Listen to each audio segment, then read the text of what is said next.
Hello నమస్తే అందరికీ welcome back to Roja and LS vlogs. ఈ రోజు మనం వేములకొండ లక్ష్మీ నరసింహస్వామి టెంపుల్కి అయితే వెళ్తున్నాము.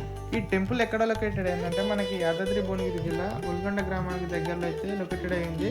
ఈ ఖమ్మం నుండి మనకి టెంపుల్కి అయితే 2.5 కిలోమీటర్ దూరంలో అయితే ఉంటుంది.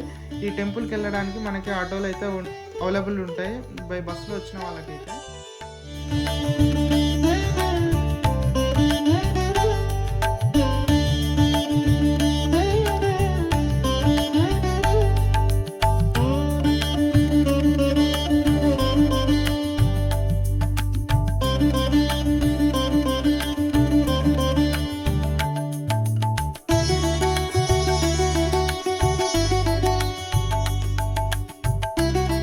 చాలా టెంపుల్లో చూస్తాం, కానీ ఈ టెంపుల్లో కొంచెం ఒక ప్రత్యేకత ఉంటుంది. ఏంటంటే ఎక్కడా లేని విధంగా శ్రీ లక్ష్మీ నరసింహస్వామి గుట్ట కింద చాలామంది నాన్ వెజ్ వండుకొని తింటారనమాట. ఎందుకు అంటే వాళ్ళు కోరిన కోరికలన్నీ తీరితే వాళ్ళ మొక్కులు తీర్చుకోవడానికి మేకని లేదా పొడిని బలి ఇచ్చి వాళ్ళ బంధుమిత్రులతో కలిసి వాళ్ళ విందుని ఆరగిస్తారు.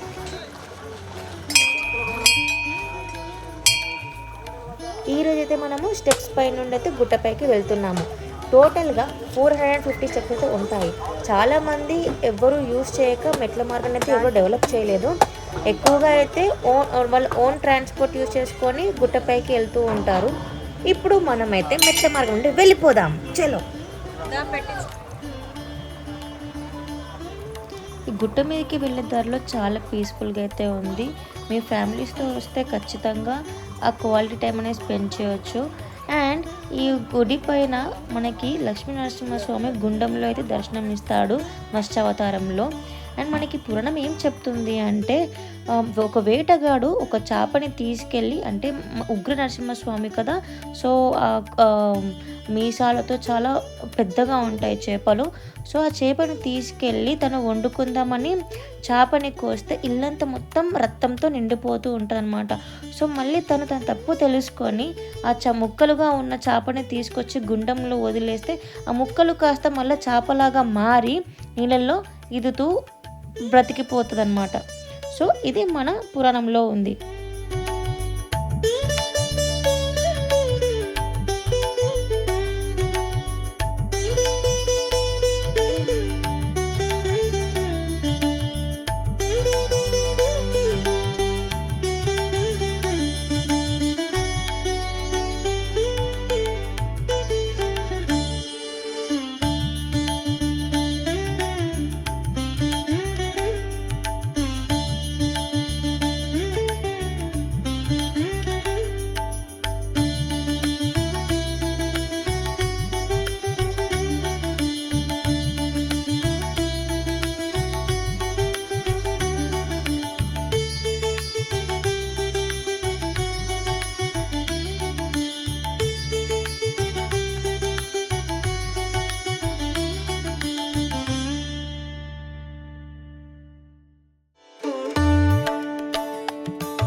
మనమైతే సక్సెస్ఫుల్గా మెట్ల నుండి అయితే బయటకు వచ్చేసినాము.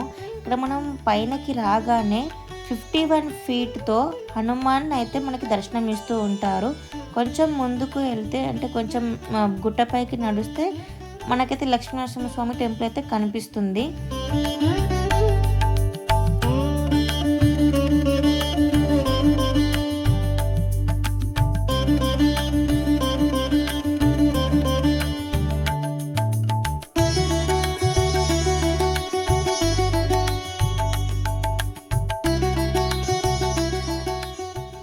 ఇక్కడ నుండి కిందికి చూస్తే ఆ ఊర్లు, ఆ పచ్చదనం చాలా అద్భుతంగా కనిపిస్తూ ఉంటుంది.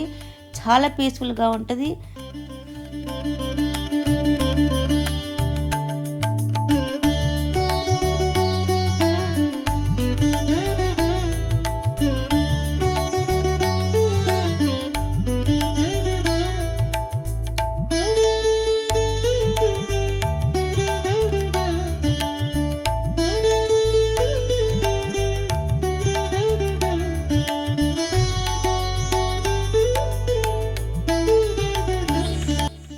ఒక 100 మీటర్స్ నడవగానే మనకైతే లక్ష్మీనరసింహస్వామి టెంపుల్ అయితే మనకి దర్శనమిస్తాడు.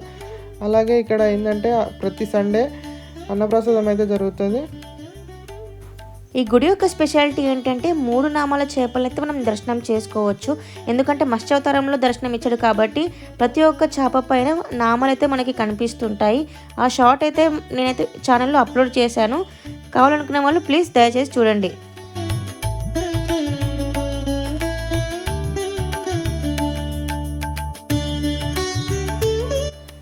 ఇక్కడ కనిపిస్తున్న గుడిలోనే మనకైతే దేవుడు దర్శనం ఇస్తాడు. ఇంకా సేపట్లో మనమైతే దర్శనం చేసుకుందాము.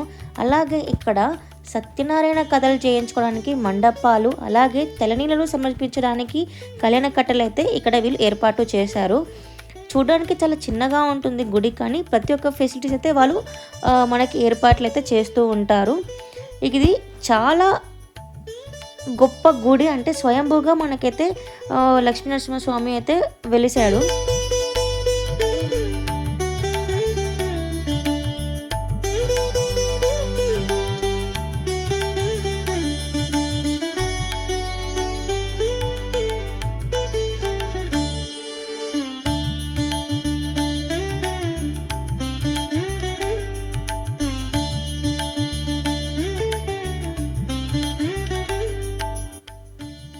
ఇక్కడ కనిపిస్తున్న నీళ్ళు అయితే మనకి ఇంత ఎండాకాలంలోనైనా ఈ నీళ్ళు అయితే ఎండిపోలేదన్న చరిత్ర మనకి కనిపిస్తుంది.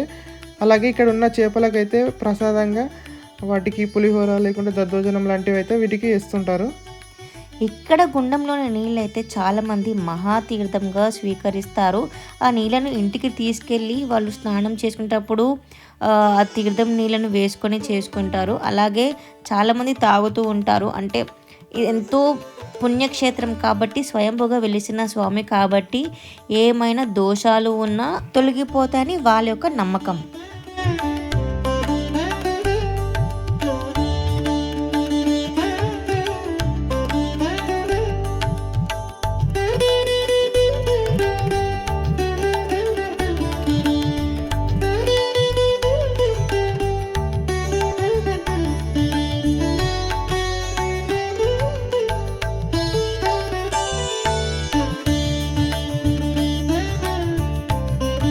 మేమైతే వీకెండ్లో వచ్చాము కాబట్టి చాలామంది జనాలు అయితే ఉన్నారు. ఇక్కడ మనకి లెఫ్ట్లో టికెట్ కౌంటర్ అయితే ఉంటుంది. స్పెషల్ దర్శనం టికెట్ కూడా అవైలబిలిటీ ఉంటుంది. సో లైక్ నార్మల్గా రెగ్యులర్ లైన్లో అయితే 5 rupees per head and special ticket అయితే 50 రూపీస్.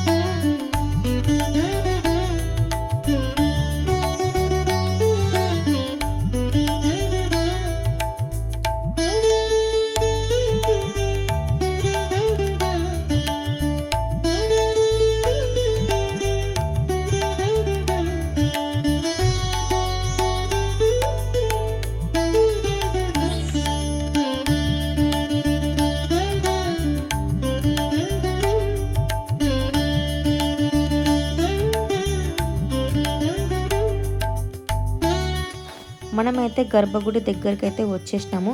ఇక్కడే మనము మత్స్యావతారంలో ఉన్న లక్ష్మీనరసింహస్వామి దర్శనం అయితే చేసుకుంటాము. ఇదిగోండి కనిపిస్తుంది కదండి మత్స్యావతారంలో ఉన్న లక్ష్మీనరసింహస్వామి.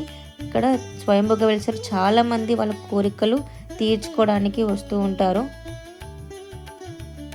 మీకు ఈ వీడియో కనుక నచ్చినట్టయితే మరిన్ని వీడియోస్ కోసం please like, share and subscribe.